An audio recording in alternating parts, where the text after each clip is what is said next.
Hi, good afternoon, brothers and sisters. This is Sean Moore, your union president for the Mammoth General Employees Local 1907. Wanted to provide you guys with an update regarding our negotiations.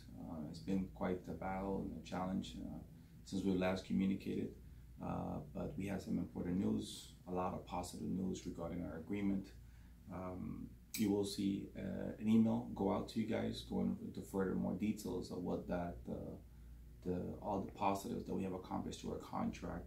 But I felt it important to communicate to you guys what we've done and how far we come. First, I wanted to thank you for all the job that you do. I think all the general employees are very proud employees of whether you're a dispatcher, a call taker, whether you're a code compliance inspector, or even a laborer. We all are equally important, and I think the city values our services. So thank you for all the work that you do. We truly appreciate the union does, all the efforts that you do, and all your patience. This agreement covers so many different items. We won't be able to cover everything entirely, but to begin with, it just covers a lot of the counselings and reprimands and warnings that constantly was in our files for many years. Within an X amount of years, these counselings and reprimands are going to be removed from our files moving forward with this agreement. In addition to that, this agreement doesn't give up any of our rights. There's nothing that we're giving up. There's nothing that we're giving away to the city. There's nothing. There's only positive and gains that we're expecting to receive from this agreement, but we're not giving anything up. We're not losing. We're not getting a pay cut. There's not going to be any layoffs. We're not losing anything at all. We're just moving forward and getting a great benefit. So I think that's really important to discuss. There's improvement on step increases. For many years, we had an X amount of step increases. We currently now are going to be increasing the number of steps that we have in terms of the wages. I think that's very significant. The increase is also an additional step at a 5% to the base of the salary. This is very important for those that are at the very end of their career and maybe would like to stay an additional year. This means an additional increase because we have this additional step that's been added to the pay scale. This agreement also talks about our classifications. We have substantial issues with in terms of our employees who are currently working out of their classifications, and a lot of times the city feels that they could just work us outside of their classifications, and they refuse to help us to get compensated for working outside of our classification simply because there's not a vacancy in the department. So this agreement takes care of that there's no longer a requirement for there to be a budgeted vacancy in the department. If you're working us outside of our classifications, we expect to be compensated because we're working outside of our classifications. So there's no loopholes, or there's nothing that says that we cannot be compensated because there is no vacancy. If you're working us as such and we're giving you the service and the labor, we want to be compensated.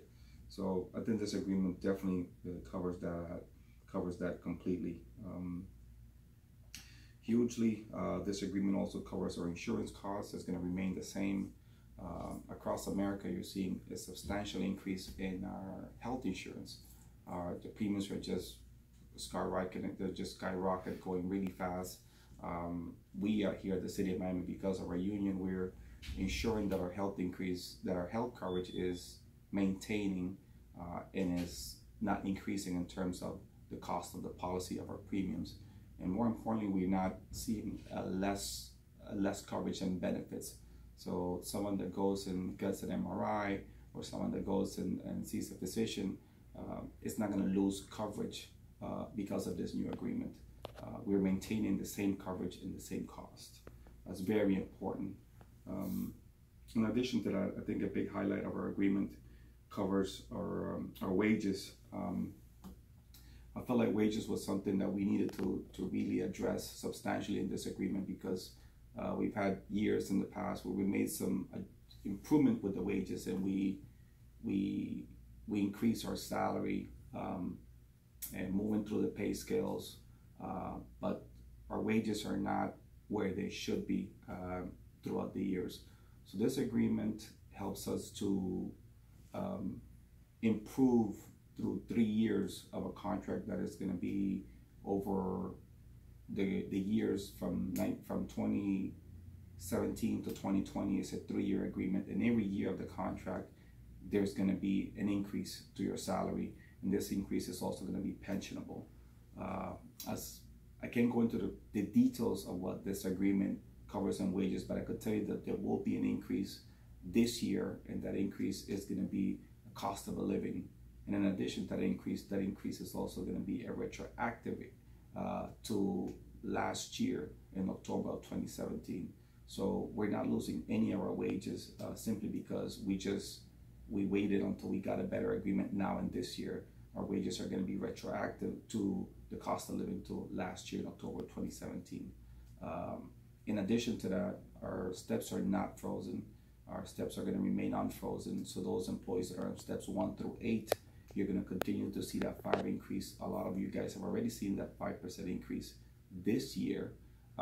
If you're in maybe the months of January, February, March, or we're now in August, so you're still going to see that 5% increase in this year. And in addition to that, in this year, you're going to see that cost of living, which is going to be retroactive to October 2017. In the second year of this agreement, which coincidentally now is going to be in the fiscal year of this year, you're going to see an additional increase in the form of a cost of living. In addition to that, you're going to still continue to enjoy your normal step increase, which is an additional 5%. So it will be that cost of living plus your 5%. For those employees that are on steps 8 through 14, so this guarantees an increase next year for you of a 5%. So in addition to that 5% into your step increase, you're also getting the cost of living, just as the employees that are on steps 1 through 8. Just wanted to be clear on that. I know it's quite confusing sometimes to understand it. In the third year of the agreement, you're also seeing an additional increase in the form of a percentage, and those employees that are in steps 8 through 14 that will not get the step increase because they're on steps 8 through 14 in the third year of the contract, they will be getting the cost of living. So that is substantially great. In every year where there's not an increase through the pay scale, there's an increase through the cost of living. And when there's the following year is your normal step increase, you're also seeing both. Now you're seeing the step increase and you're seeing the cost of living.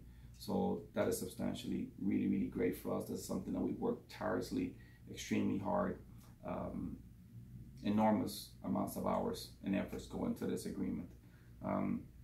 We also never forgot about those who took these pay cuts.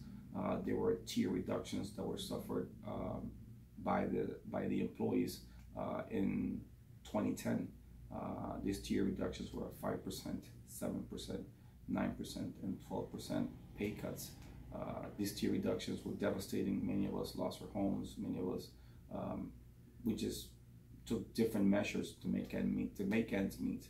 And through this agreement, restores those tier reductions to us as general employees.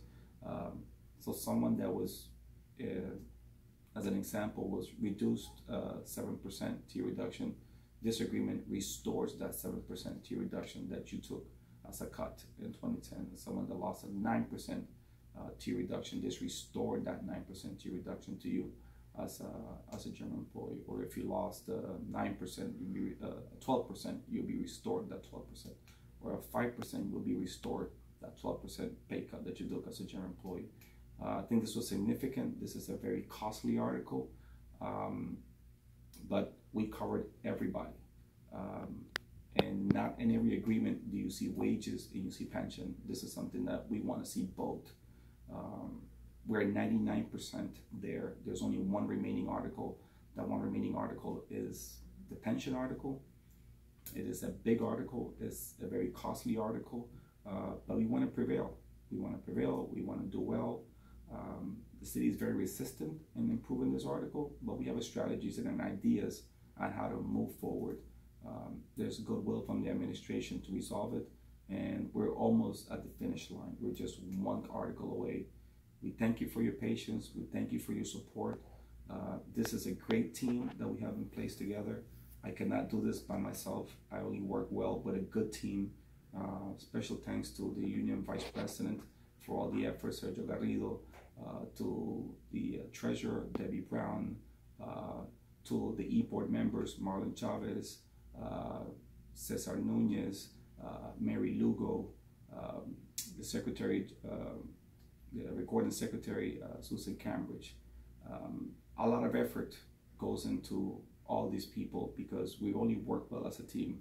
We strive together. When we lose together. So having a great team makes an enormous difference. Been your union president since 2014, and we hope this is the product of all our efforts. This is the end results of what you see, that we're humble. We're just like each and every one of you guys, and we're doing well. We're doing well, and we will deliver for all our members. So just be patient. And when you see these officers out there, please thank them for all their efforts and all their supports. And we want to thank you for believing in us. Thank you, and may God bless all of you.